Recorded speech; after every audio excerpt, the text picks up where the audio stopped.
countries around the world, including South Africa, use the dollar to buy and sell on the global market. But some countries are concerned that when the US has used sanctions or economic punishments against them, that has exacerbated the pain. And they're looking at other options like the Chinese yuan. To discuss, we're joined by Dr Azar Jammine, Econometrix Director and Chief Economist. Great to have you with us, as always, Azar. There's been a large move to the dollar, but to what extent does that make countries that use the dollar on the global market behest, or can you say at the mercy of the US in some way, or reliant on the goodwill of the United States? I don't think one should see trading in dollar currency as increasing one's dependence on the United States.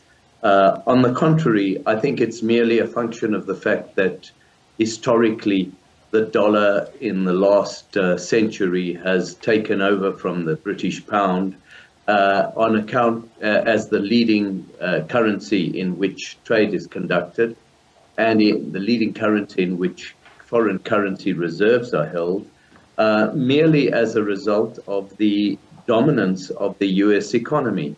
And I think it's quite logical that as the share of global economic activity taken up by the US decreases, that one will see less and less of the dollar being used in trade and more of other currencies, as you say, such as the yuan. Yeah. However, you know what is playing a role? Why has the yuan not become even more prominent as a currency in which to trade? And that is because the yuan itself is not freely tradable. You can't go to a bank and buy yuan over the counter in the way that you can buy a dollar or euro or pound.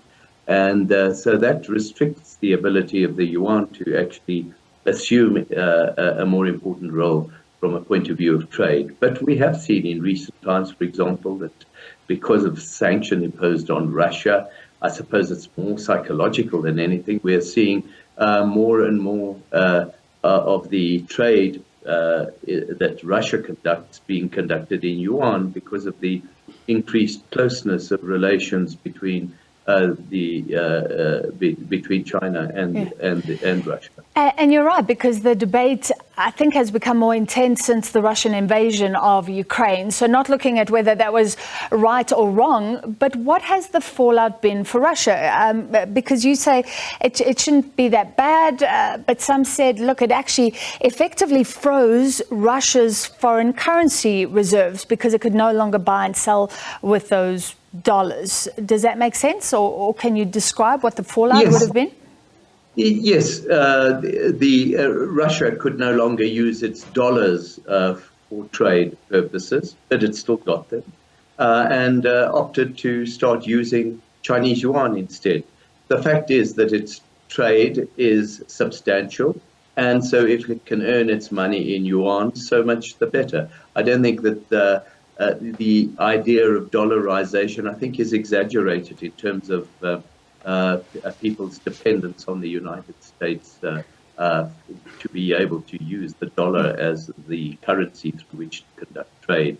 I mean, you look at most commodities, including in Russia now, the main pricing mechanism for the price of oil, and Russia is the world's second biggest oil producer.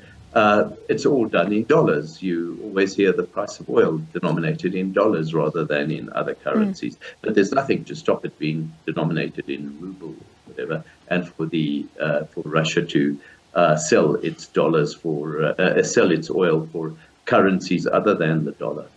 You said the yuan would have risen, but it's not freely accessible and tradable. So would China have to change that? China would have to change that, and then one would see more countries using it. It doesn't stop the yuan being used as a reserve currency. In fact, our own South African Reserve Bank has a small portion of its foreign exchange reserves in yuan, but it is an inhibitor to using the yuan willy-nilly for trade and investment purposes. You've preempted my final question. What should a country like South Africa do? So there is the argument, don't keep all your eggs in one basket. So are we doing the right thing, trying to diversify the currencies that we use and trade in? Yes, indeed. We have diversified reasonably.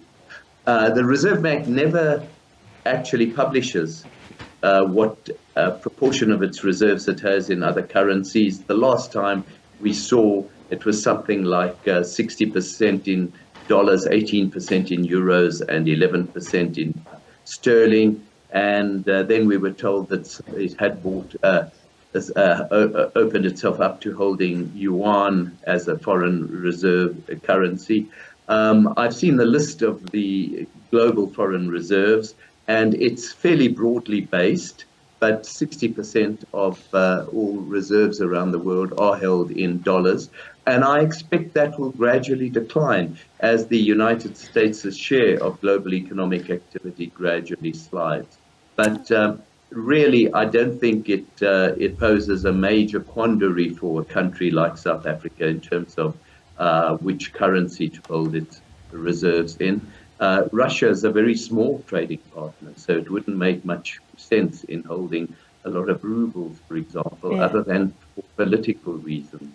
I mean, our biggest trading partner is China, but we can't hold.